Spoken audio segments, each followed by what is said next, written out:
Mateus capítulo 5, versículo de 1 a 12, aparece neste domingo e também aparece na solenidade de Todos os Santos. Portanto, não faz muito tempo que nós escutamos esse texto bíblico, as bem-aventuranças. Um texto no qual está contido o ensinamento de Cristo. Como tenho sublinhado nos últimos domingos, vem se apresentando quem é Jesus, qual é a ação de Jesus, ou seja, a nossa salvação, e hoje, qual o ensinamento de Jesus. Então a gente vê que, assim como no Antigo Testamento, Moisés, o líder da religião de Israel, ele sobe numa montanha e nesta montanha ele recebe os 10 mandamentos da lei de Deus, que é o ensino para o povo escolhido. Hoje também Jesus sobe numa montanha como líder, mais do que líder, como Deus e Senhor, como verdadeiro Deus e verdadeiro homem, sobe numa montanha e de lá também emana o seu ensinamento. Bem-aventurados, e vai citando uma série de felicidades. Esse é o ensinamento de Cristo. Aqui nós podemos dizer que está resumido aquilo que Jesus quer de nós. É como se fosse, não é, tá? Mas é como se fosse os novos mandamentos da lei de Deus. Não são novos totalmente, porque Jesus vai falar 5 versículos depois. Nós lemos até o versículo 12. Se a gente continuasse lendo e fosse até o versículo 17, Jesus diz assim: eu não vim para abolir a lei e os profetas, mas eu vim para dar pleno cumprimento. Não para abolir, mas para fazer com que isso chegue à plenitude, à perfeição. Por isso digo que Jesus, ele não dá uns mandamentos novos, mas ele leva à plenitude tudo aquilo que já fora revelado no Antigo Testamento, porque ele é o cumprimento das promessas do Pai, sendo ele o Filho, como diz a carta aos Hebreus, dizendo que tudo foi revelado nele.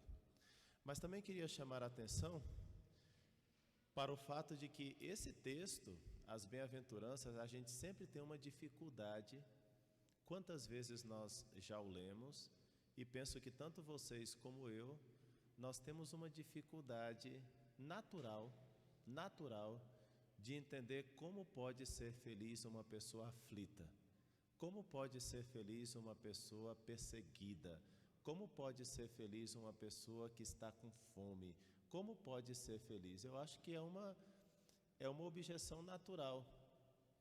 A gente lê esse texto e imediatamente a gente se pergunta: como é possível ser feliz com estas características?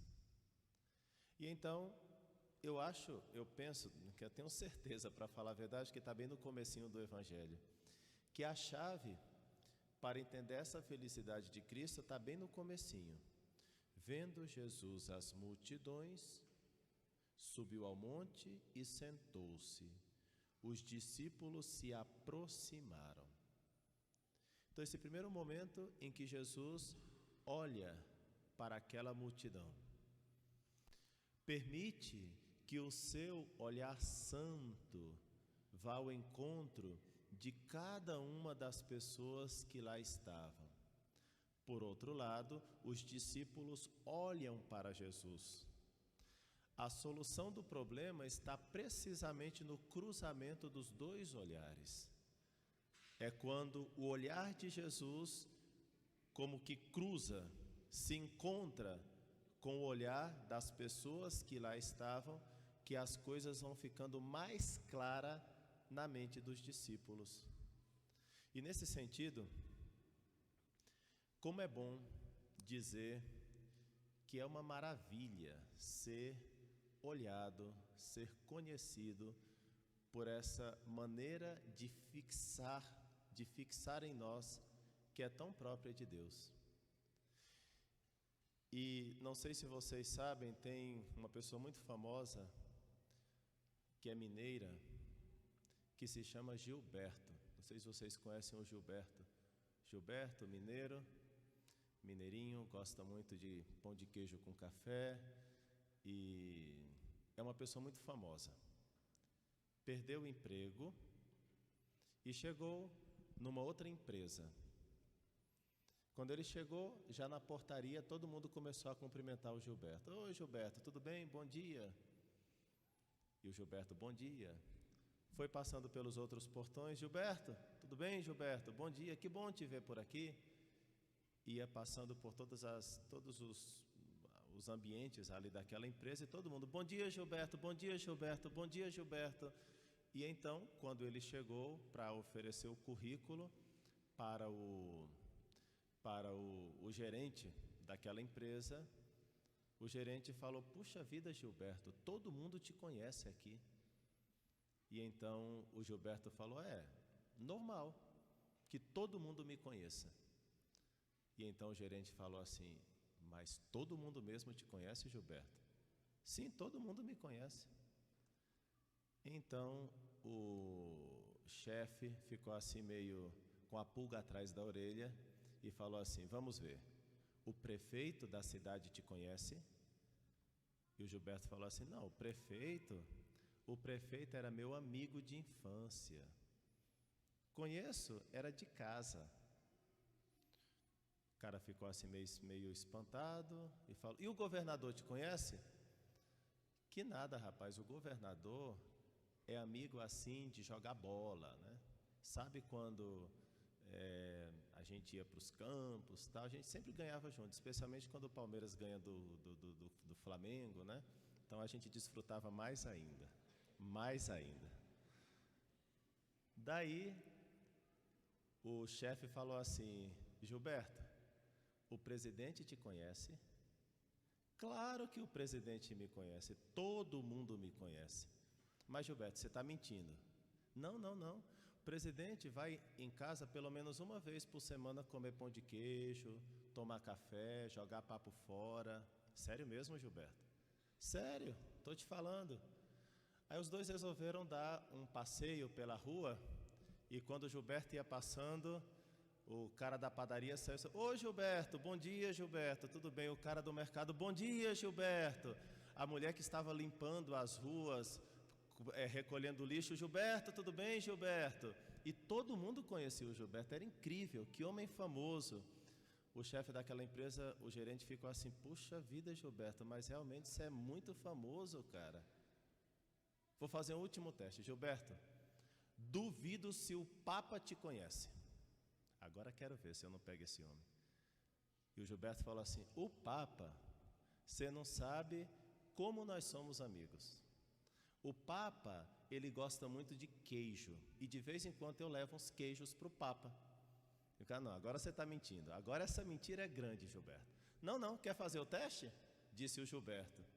Vamos a Roma, e você vai ver como o Papa me conhece.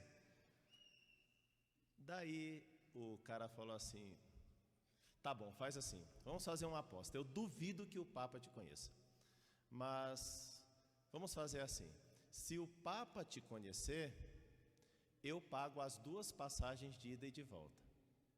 Se o Papa não te conhecer, então eu vou descobrir que você está mentindo, e é você que paga as 2 passagens de ida e volta. Gilberto estendeu a mão, trato feito, vamos lá, vamos para Roma. Compraram a passagem, foram para Roma. Não, antes de entrar no avião, claro, quando o Gilberto passou pelas comissárias de bordo, as aeromoças, todo mundo, bom dia, Gilberto, boa tarde, Gilberto. Gilberto, deseja alguma coisa? Gilberto, quer um cafezinho? Gilberto, se você quiser eu te trago um pão de queijo. Todo mundo, sabe, no aeroporto, no avião, todo mundo conhecia o Gilberto. Chegou em Roma, o avião pousou, daí o Gilberto, logicamente, foi cumprimentado por todo mundo, né? Todo mundo acenando para o Gilberto, Gilberto para cima, Gilberto para baixo, todo mundo conhecia o Gilberto. Chegaram ali na praça de São Pedro, sabe, na Via della Conciliazione, Praça de São Pedro, os guardas suíças todos fazendo continência para o Gilberto. Gilberto, tudo bem, Gilberto? Va bene, Gilberto, maravilha, em italiano, todo mundo feliz porque o Gilberto chegou. E como vocês sabem, o Papa concede audiência 2 vezes por semana, né? Na quarta-feira, que é quando ele faz aquela locução, e no domingo, quando ele reza o Ângelus, a oração do Anjo do Senhor com as pessoas.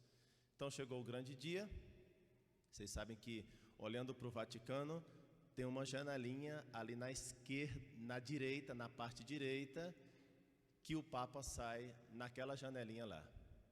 Então chegou o grande dia, vieram os cardeais, logicamente todo aquele cortejo, aquela cerimônia. De repente aparece aquele homem de branco lá em cima, era o Papa. Então o Papa começou naquele dia: Cari fratelli e sorelle, buongiorno, e todo mundo, buongiorno, bom dia, né? De repente o Papa, olhando para a multidão, começou a falar, mas enxergou alguém lá embaixo da praça, que ele começou a pensar que talvez seria o Gilberto. Sério mesmo. Aí o Papa estava falando, estava lendo o discurso, mas começou a se desconcentrar, porque parece que era o Gilberto mesmo. E então o Papa parou, chamou um cardeal e falou: Cardeal, scendi lá, da vedere se é Gilberto. Desce lá para ver se é o Gilberto. O cardeal desceu todas as escadas, chamou a guarda suíça, todas as continências, passou por todos os corredores do Vaticano, descia escada, subia escada, finalmente chegou na Praça de São Pedro e falou para o Gilberto: Gilberto, sobe, o Papa está te chamando. Juntamente com os Gilberto, sobre todas as escadas, passa por todos os corredores, finalmente, lá na janelinha do Vaticano, o Papa dá um abraço no Gilberto, feliz, porque finalmente, realmente era o Gilberto. O Papa estava feliz porque finalmente viu o Gilberto depois de algum tempo sem ver. E então, quando os dois estavam nesse momento festejando, e o Papa feliz porque viu o Gilberto, lá embaixo, na Praça do Vaticano, chega um montão de bombeiros, sabe? Salva-vidas, polícia. O que está acontecendo? De repente tem um homem desmaiado no chão. Desmaiado, literalmente desmaiado. Gilberto olha para baixo e fala: Santo Padre, eu acho que é o meu amigo que está desmaiado. Gilberto desce todas as escadas, todos os corredores e finalmente chega lá no amigo, acorda o amigo e fala assim: o que aconteceu com você, Gilberto? O que aconteceu com você? Ele fala: Gilberto, quando você estava lá com o Papa, apareceu aqui atrás de mim um homem muito alto, com uma barba branca, grandiosa, com uma túnica bonita. E esse grande perguntou assim: ei, você sabe quem é aquele homem de branco que está perto do Gilberto lá em cima? O homem era conhecido até por Deus mesmo, né? Isso é o Gilberto. Ser conhecido pelo Papa? Ser conhecido pelo presidente? Não importa nada. Ser conhecido pelo governador? Ser conhecido pelo prefeito? Nada disso importa. O importante é ser conhecido por Deus. Quando forem contar a história do Gilberto, vocês podem prolongar, tá? Deixa a pessoa com mais ansiedade. Como vai terminar essa história? Eu tive que encurtar porque a homilia não pode demorar muito, mas se poderia dramatizar muito mais, enfim. Mas o importante é ser conhecido por Deus. Isso é o importante. Por isso eu dizia que Jesus, vendo as multidões olhando para Jesus, Jesus que conhece cada pessoa individualmente, que tem a razão da nossa existência, que sabe de tudo aquilo que nós somos, precisamos, as nossas tribulações, as nossas dificuldades, os nossos problemas, as nossas alegrias, sabe tudo. Isso é o mais importante. ser conhecido por Deus, ser olhado por Deus, e ao mesmo tempo, da nossa parte, nós procuraremos olhar cada vez mais para o Senhor.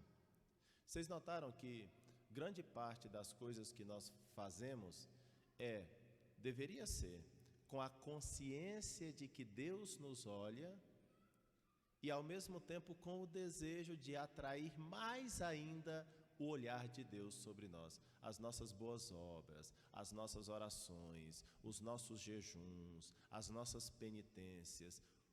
O que são todas essas coisas, senão esse desejo de atrair o olhar de Deus sobre nós? Por isso, quando nós olhamos para o Senhor, quando o Senhor olha para nós, é que nós ganhamos essa dimensão nova, que as coisas vão se tornando mais simples, que a gente vai entendendo por que ser pobre em espírito tem uma promessa do reino dos céus e é caminho de felicidade.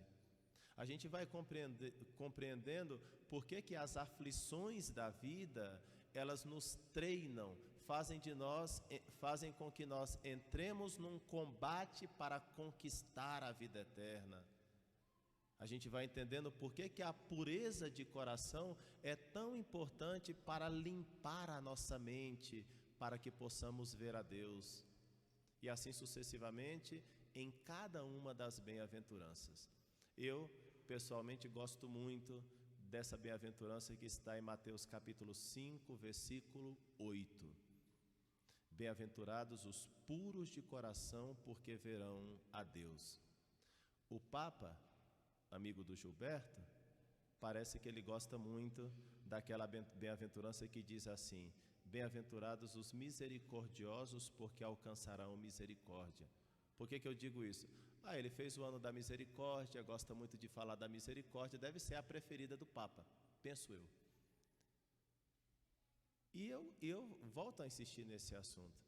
Não sei se de novembro para cá você conseguiu escolher a sua bem-aventurança, a que você mais gosta, a que mais toca na sua alma, a que mais provoca um impacto na sua alma. Repito, para mim é essa, Mateus 5:8. Bem-aventurados os puros de coração, porque verão a Deus. Isso diz muito à minha alma.